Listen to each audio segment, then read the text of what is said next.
Saludo con gusto al senador Emilio Álvarez y Casa, integrante del Grupo Plural. Gracias por estar aquí, senador. Guillermo, muy buenas noches. Grande alegría estar contigo en el Financiero Televisión. Muchas gracias, Emilio. Déjame iniciar preguntándote tu visión de lo sucedido en Acapulco. Se han dicho muchas cosas: falta de previsión, respuesta lenta y poco eficiente, autoridades ausentes y rebasadas ante una emergencia de esa magnitud. Dame tu opinión. Mira, pienso sin lugar a dudas que hay 4 palabras que describen la actuación del gobierno mexicano en la tragedia de Acapulco: omisión, ineptitud, incapacidad y negligencia. La intervención del gobierno de Morena a nivel federal, a nivel estatal y a nivel municipal, porque en los 3 gobierna Morena, es una clarísima expresión de su pequeñez antes, durante y después. Acapulco ya ha tenido experiencias muy lamentablemente como el huracán Paulina. Y la diferencia de respuesta es extraordinariamente vergonzante para la actual administración. Ernesto Zedillo estaba en Alemania cuando eso sucedió y generó una respuesta inmediata. De Hamburgo se fue a Acapulco.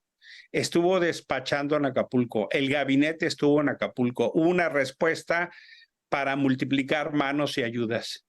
Acá, las primeras reacciones fue que López Obrador tomó 10 horas para llegar, otra vez como si el centro de la historia fuera él. Es la hora que no despacha ya. Lo más cercano que ha estado es un sobrevuelo en helicóptero, limitando la ayuda, controlando, manipulando, recibiendo o robando la ayuda que mandaban actores de sociedad civil para trastocarla en ayudas de Morena o del gobierno, en una crisis humanitaria que, como ha sido recientemente reportada, es un lugar que huele a basura y huele a muerte. Y huele a muerte porque es una urbe de prácticamente 1 millón de personas en su zona metropolitana y todavía prácticamente una semana de los sucesos, la ayuda llega a cuentagotas.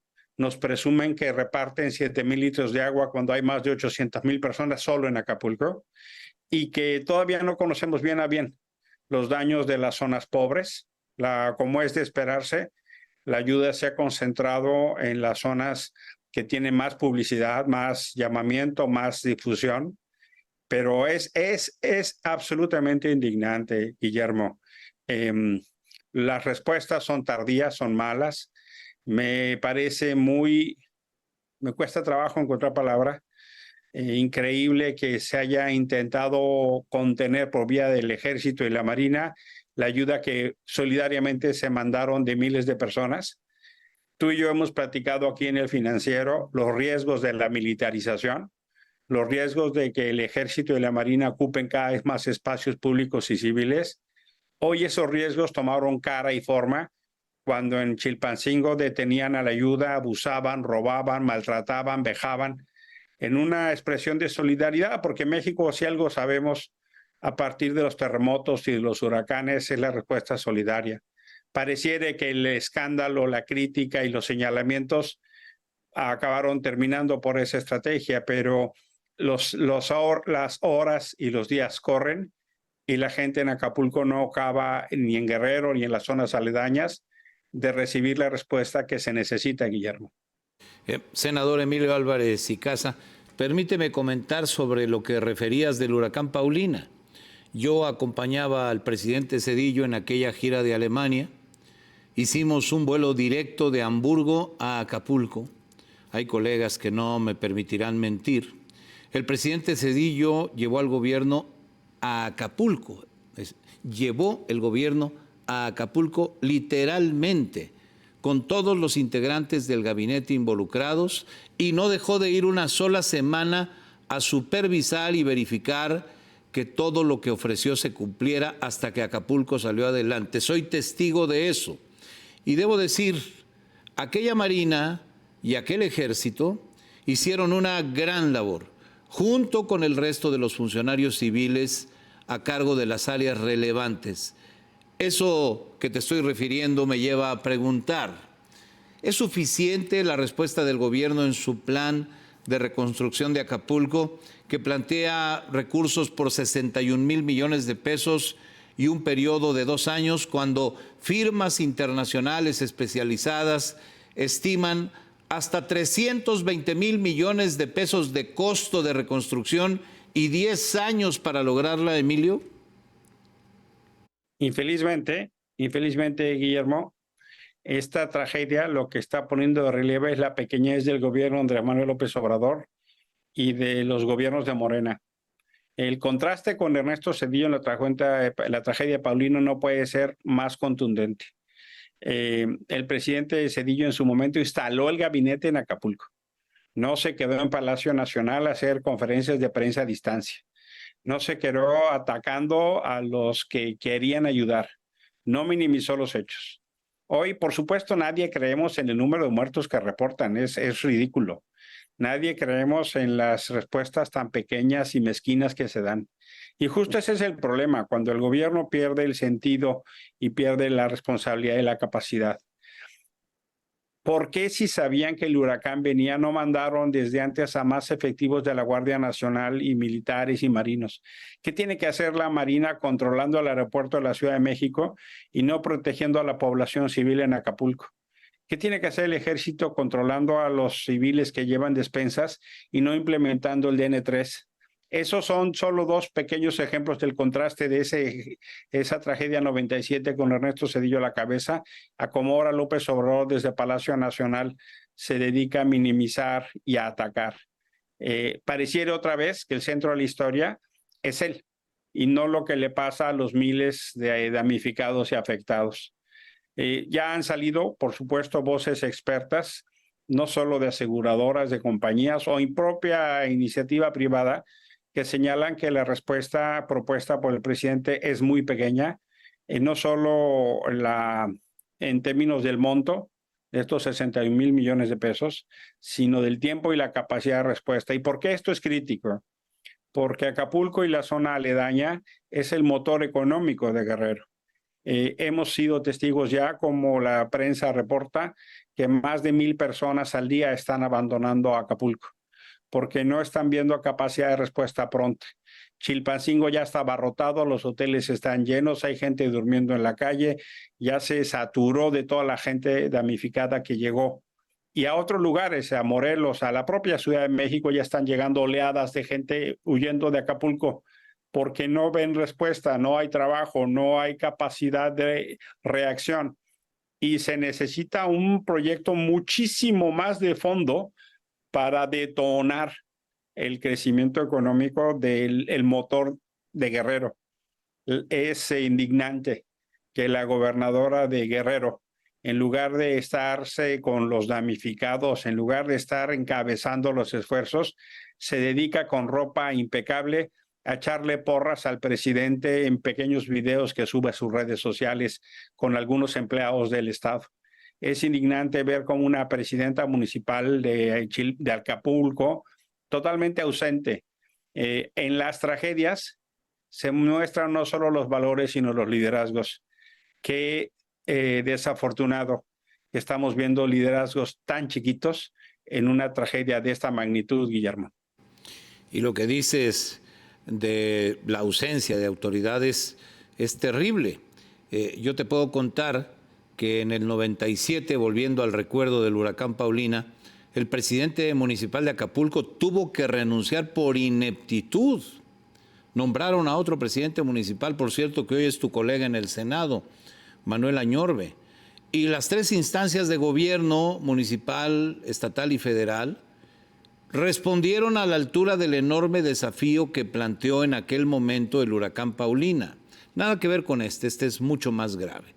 Pero esto me lleva a preguntarte, entendiendo que lo primero es resolver y satisfacer las necesidades más urgentes de la población, ¿cuáles serán las consecuencias políticas de las acciones y omisiones del gobierno ante la tragedia en un año electoral? Emilio Álvarez y Casa. Mira, a veces la sabiduría popular ayuda.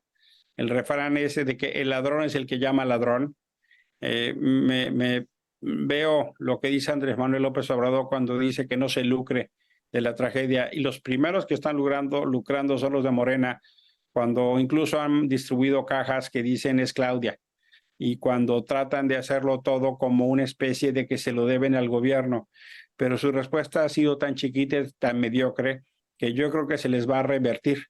Tendrían una oportunidad extraordinaria para demostrar que eran un gobierno capaz, un gobierno comprometido con la gente en tragedia y en desgracia, y todo lo contrario. Las comparaciones son odiosas, pero a veces son necesarias.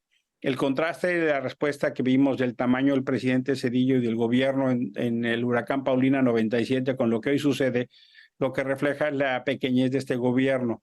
Son múltiples los testimonios de la gente en Acapulco y en Guerrero, enojadas, decepcionadas, tristes. Yo he escuchado videos de gente literalmente mentándoles la madre por el abandono que viven. No tengo duda que esto va a tener un correlato importante en términos de una factura. Así como pasó con la línea 2 en la Ciudad de México, que fue uno de los detonantes donde la gente tomó conciencia del tipo de gobierno que tenía Claudia Sheinbaum en la ciudad, y en 91 perdieron. No tengo duda que este tipo de circunstancias nos ponen la realidad del gobierno que tenemos, y por supuesto que mucha gente va a pasar la factura, porque si el gobierno no está para proteger los derechos más básicos y elementales, agua, alimentación, salud, trabajo, que de por sí ya en Guerrero el tema de seguridad es profundamente preocupante cuando se ve a las redes de macrocriminalidad y al narco controlando grandes porciones del territorio. Guerrero es uno de los lugares que más ha sufrido en materia de desapariciones, Guillermo. Ahora esta tragedia literalmente genera una tragedia sobre tragedia. No tengo duda que acá va a haber, pero no solo en Guerrero, sino en otros lugares del país, una indignación tal, porque cuando se les necesitó no estuvieron. Y ya no alcanzan los discursos, Guillermo, ya no alcanzan las mañaneras para tratar de ocultar los errores y las lentitudes. Que nos presuman que entregan 7,000 litros de agua cuando hay una población cercana a 1,000,000 es casi ofensivo. Yo estoy absolutamente claro que la gente en Acapulco está enojada, y yo creo que no solo en Acapulco, en muchos otros lugares hay una profunda indignación, porque lo que no se vale es que el presidente dedique tanto tiempo a las mañaneras. Hace poco rompió récord en una mañanera de 3 horas y media, y apenas hablando de Acapulco. Sería muy bueno que López Obrador dejara de gobernar con base en un programa televisivo y se dedicara en verdad, aunque sea por poquito tiempo, a intentar ser jefe de Estado ante esta tragedia. 3 horas 36 minutos duró exactamente esa mañanera a la que haces alusión, la más larga a lo largo del sexenio. Y ahora que te escucho hablar, senador Emilio Álvarez y Casa, cada vez se habla con mayor insistencia de que el gobierno, el presidente concretamente, vive en una realidad que no corresponde a la realidad que vivimos los demás, como si estuviera en otro mundo. ¿Es de tal magnitud el extravío, senador? Sí es de esa magnitud y eventualmente peor. El gobierno de Andrés Manuel López Obrador, encabezado por su persona, están construyendo un término de relación que lo único que quieren son aplausos. Eso es muy peligroso. Y si a eso le agregas la soberbia, que por sí en la vida cotidiana es un problema, pero en política es veneno puro, lo que tenemos es un gobierno autorreferenciado. El mejor ejemplo de este gobierno es un presidente en un jeep atascado en el lodo, trepado con militares. 10 horas tardó en llegar a Acapulco para no hacer nada y regresarse a la Ciudad de México. Otra vez la historia fue él. Enojado con las críticas, se lanza nuevamente a los ataques y pretende distraer la atención. En estas 3 horas 36 minutos y otras más, Acapulco no, y Guerrero y las zonas aledañas no han tomado la centralidad que correspondería. Es más, la tragedia no ha sido suficiente para que él interrumpa sus mañaneras y se dedique a estar en Acapulco, donde debería estar ayudando. Se lanza contra todas y todos aquellos que piden ayuda, se lanza contra Xóchitl, se lanza contra la sociedad civil, que afortunadamente no están reduciéndose, limitándose a los llamados de que solo el ejército. La Cruz Roja está actuando, la sociedad civil está actuando, la Iglesia Católica a través de Cáritas y otras iglesias están actuando, porque lo que se necesita es multiplicar todo tipo de ayuda, no limitar, cercar o cerrar. Esa es la gran diferencia. Hemos aprendido las y los mexicanos que lo que se necesita es solidaridad. Ojalá tuviéramos un gobierno a esa altura. Infelizmente lo que está quedando en relieve es su pequeñez. Pues ojalá fuera así, no como lo describes. Senador Emilio Álvarez y Casa, integrante del Grupo Plural. Gracias por estar aquí, Emilio. Gracias a ti, muy buenas noches y un abrazo. Soy yo el agradecido de estar acá en El Financiero. Hasta pronto, muchas gracias.